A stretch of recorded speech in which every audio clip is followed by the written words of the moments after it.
How's it going, everybody? Welcome to the channel. We got chapter 24 of Phantom Seer today, so you know it's going to be a good time. We start off in the basement this time, and obviously this place is going to be just as creepy, if not even worse than the rest of the house, considering that's usually how the basement goes. But we got Iori and Riku obviously still in the ribcage cage doll.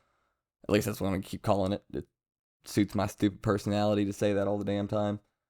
But we got Riku looking real terrified of something, and Yori notices too. And that's when we finally get our big reveal of the Puppet Master. We also learn her name is Amelia, and she seems really nice in a creepy kind of way.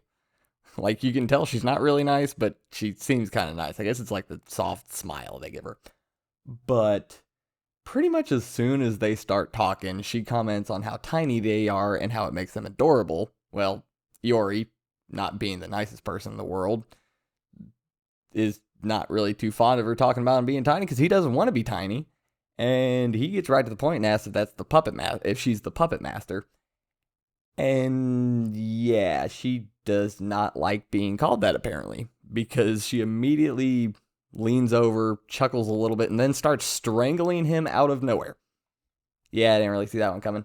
Um, Although it does kind of confirm the whole rope powers for the puppet master.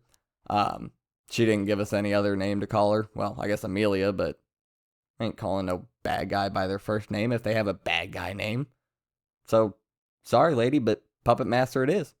Anyway, uh, she lets Yori go, surprisingly. I don't really know why. I guess she just felt like making things worse instead of just strangling him, because she ends up taking him out of the ribcage cage doll and places him in front of this even creepier looking doll with literally no face and just black pigtails. It's like this little. Did you ever play Little Big Planet? Little sack doll. Kind of looks like one of those things, just with no face at all. And she tells us that this doll was used by a shaman in a ritual and suffered greatly.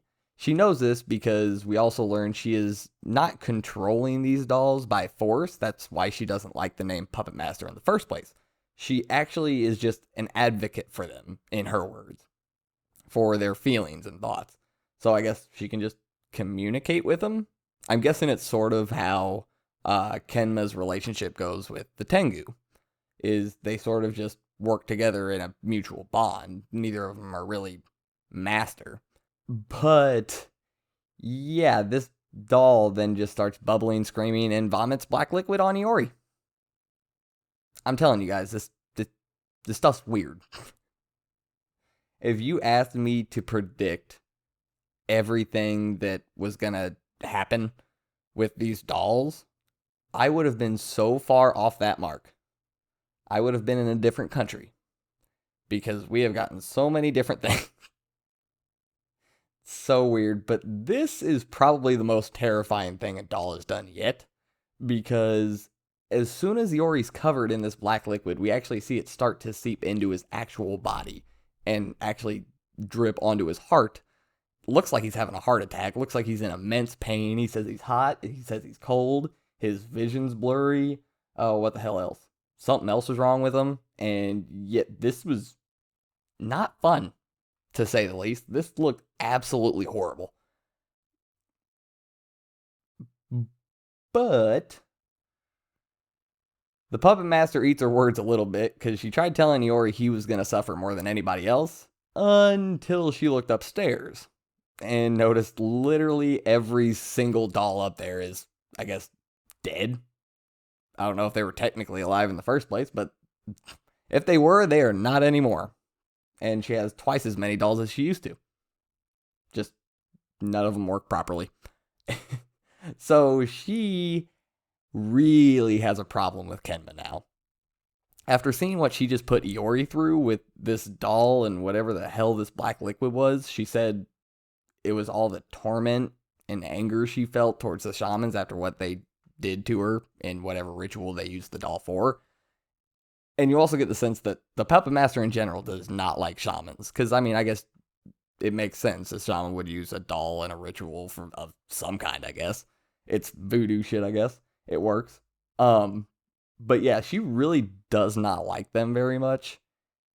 And yeah, if she's going to do that to Iori and Kenma's going to suffer more than anybody else before he dies, I don't want to know what she wants to do to Kenma. But Iori seems to agree with me that she probably won't get that chance anyway. Iori, through all of this, literally looks like he's just dying there on the floor, is able to at least halfway pick himself up and say, that's not going to happen. Iori, talking about himself. Kenma wouldn't lose to somebody like you.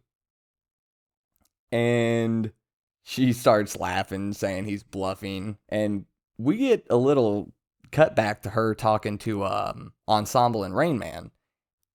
And they're pretty damn cocky. She tells both of them that they don't need to help, so I don't know if they just completely left.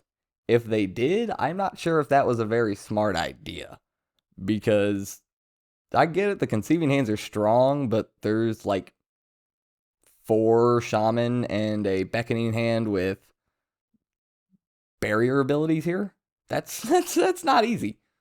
That's not easy at all. But yeah, they seem pretty cocky. Yet Kenma and Kondo both sneak up on her and grab the ribcage cage doll with Riku inside, who is still the most important person, and sneaks her out, gets her out of the cage, blows up the doll, and we're set up for next chapter, which looks like it's going to be Kenma and the Puppet Master. And you can already tell they don't like each other. They both look at each other like they're the bad side of working with, I guess you could say, a subordinate creature. Because Kenma does the exact same thing Iori does. First thing out of his mouth, Puppet Master. So you know she already hates him even more now for calling her that. And she just seems to think the same way the doll did, is that he is a Tengu master, like they call her a puppet master. So this will be a nice little dichotomy in the fight between each other. And I wonder if by the end they might come to understand each other a little bit more. Not that they're going to like each other by any means. But I think it'll be an interesting fight because it really is 2 people fighting the same way with the same type of creatures and abilities to work with. But we cannot forget about Kondo, because that's going to be really interesting seeing exactly everything she can do with Kenma, because we only got a little bit of that. And I feel like that's definitely going to be expanded upon more. And I wonder if it'll be able to interact with every one of Kenma's abilities, because I would assume they all use that spiritual energy, or I can't remember what the hell it's called. I'm going to have to look that one up. But yeah, so we are set up for a pretty good fight next time. I'm excited for it. This is going to be, I mean, we thought Kenma had a good chapter last time. I'm pretty sure it's going to get topped here next week, because that's another thing. We don't have a break next week. I love how consistent this manga has been so far. Not a whole lot of breaks. But yeah, with that being said, I'm going to let you guys get out of here. I hope you guys enjoyed. I will see you next time. Can't wait for next week. I hope you guys can either. I'm out.